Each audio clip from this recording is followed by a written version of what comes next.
see Gail Brody's joined us this morning, and I'm glad that you're here today.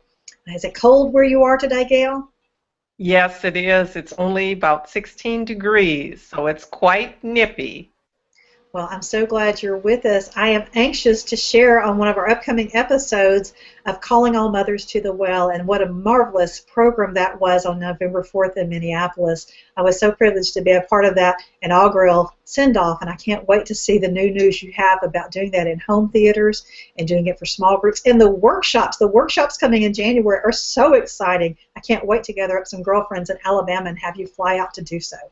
Oh, that would be wonderful, sweetie. I, too, am so excited. After that inaugural set with Calling All Mothers to the Well, it just exceeded my wildest expectations. I was scared, as everyone is when you're launching something new. You don't know how it's going to go, but it was so fabulous and so nourishing for me as well as everyone who commented. So I'm thrilled to go forward. For those of you that don't know Gail, Gail is an author and a speaker and a poet, and she has written a one-woman play called Calling All Mothers to the Well.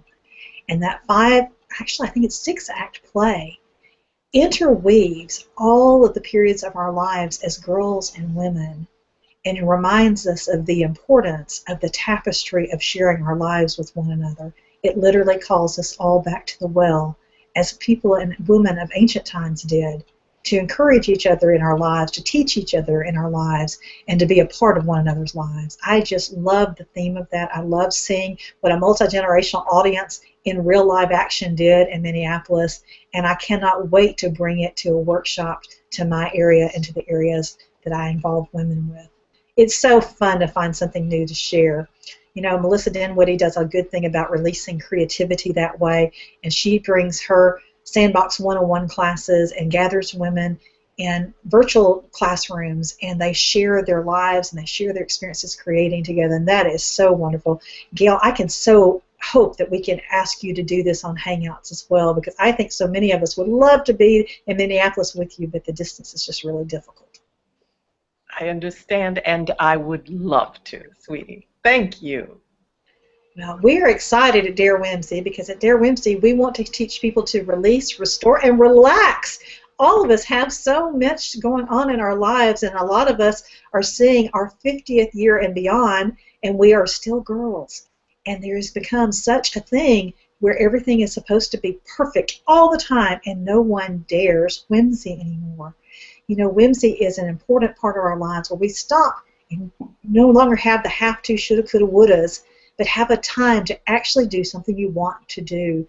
You know, we tend so much in life. We tend our families, we tend our careers, we tend our husbands and spouses sometimes, our significant others, but I'm going to encourage people at Dare Whimsy to tend themselves. Now, mute your mic, please. Mute your mic, please.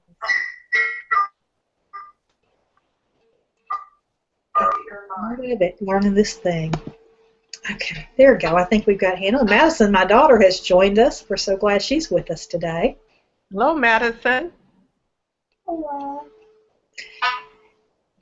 Now, during the month of December, we all have so much going on, and so many, whether it be religious activities or whether it be family activities or whether it be career end-of-the-year activities. I would love us today to take a moment and to think about what are 3 ways we can tend ourselves this holiday. And what are the ways that during this month of December, today is December 4th, how can we tend taking care of ourselves? Gail, would you mind sharing with us first?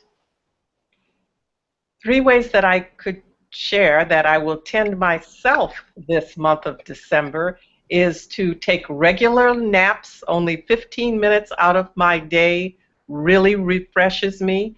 To make sure I drink 1 full pot of some fabulous herbal tea that I enjoy. That nourishes my body and my spirit. Keeps me hydrated in this cold climate with the dry heat. I really need that. That's the only way I'll drink enough water. And the third thing is to take time out to sit for a moment with my husband and talk to him about how my day is going, to just make that connection for just a few minutes with him. That nourishes me immensely. So those are the three things that I'll do. I think those are so important times um, to stop and take care of yourself. And I know you have regular rituals every single day that are so good and so healthy. The fact that you get up and walk every day, and I know your dog Nicola appreciates the fact that you're consistent about that. For me, one of my rituals is getting up and getting dressed. You know, for some people, they really lavish in being in pajamas all day, and I do too some days. But for me, because I have so many times that during the day I'm on Google Hangout like this in New York or California or live with a client, just knowing that my hair and my face are prepared for the day, that I've had time to brush my teeth, that I've had time to wash my hair, that I've had time to put on some clothes. You know, you never know. I might be in pajama bottoms on the waist down because you can't really see on a hangout how someone's dressed the rest of the day. But you know, I almost have a uniform here at the house. I have 2 or 3 pairs of slacks and skirts, whether it be leotards and skirts with a shirt, or whether it's a pair of khaki pants and a denim shirt or a t-shirt like I have on today. I get up and put that on first thing because if UPS comes or the FedEx man delivers, as they so often do with our products, you know, I want to be able to go to the door and not be in what I call the walk of shame in my bathrobe as I go to the door to 10 o'clock at the UPS man. I do work from the house a lot, and I work from a lot from the studio, and that has trained me to be ready to pick up somebody at the airport at 5 a.m. or to be able to greet them at the restaurant at 6:30 a.m. before we have a full taping schedule. I was very fortunate that my mom taught me that that's a nurturing thing, and so I don't mind doing that. It makes me feel more prepared for the day. But yeah, I love the fact that you talk about water, because one of the things I don't do really well for myself is drink enough water. And so I'm learning to stop and consider not just Tab or not just hot chocolate in my cup, but having ice water, because I love lemon ice water. And so I have essential oils that add the lemon flavor without tearing up my teeth. And I'm able to drink that hot lemon water during the cold days and cold lemon water during the hot days. And that's a refreshment.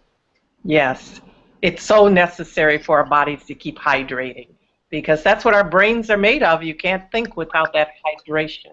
And I'm as bad with that as anybody, not drinking enough. But the tea helps me, especially the taste of something herbal, mint or chamomile that I love, just makes me want to drink more.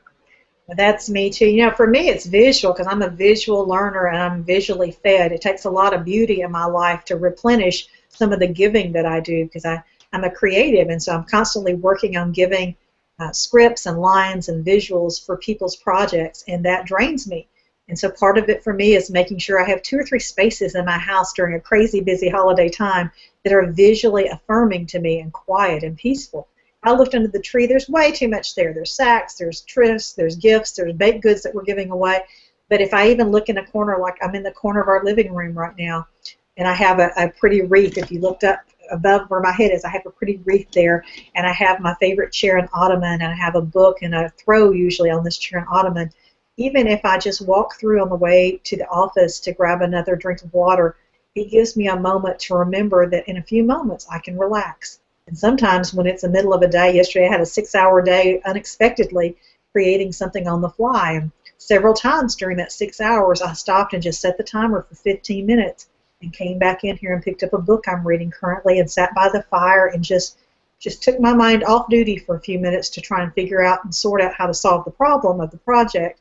In that time of re-seeing beauty, of seeing the coals in the fire, of reading the story that was really enjoyable, it gave me peace and affirmation again to go back and tackle what was challenging me. And sure enough, before the afternoon was done, it was complete.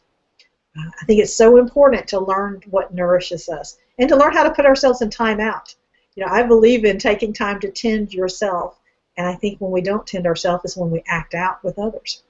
That's true. And that's so true, sweetie, that the time out, we have a tendency to just think unless we can take 4 hours, it's not worth it. So don't do it unless you can do hours. And so 15 minutes is just fine, but we overlook that. We all do. I know I do. Do you know that studies tell us that our mind can only hold on to 7 minutes of anything? Really? If you're able to concentrate for 7 minutes, that's the max load our adult human brain can do, period. You know, I personally think the dishwasher takes 65 hours and 32 minutes to unload, but it really only takes about a minute and 45 seconds in our house unless I haven't really loaded with a lot of tiny things.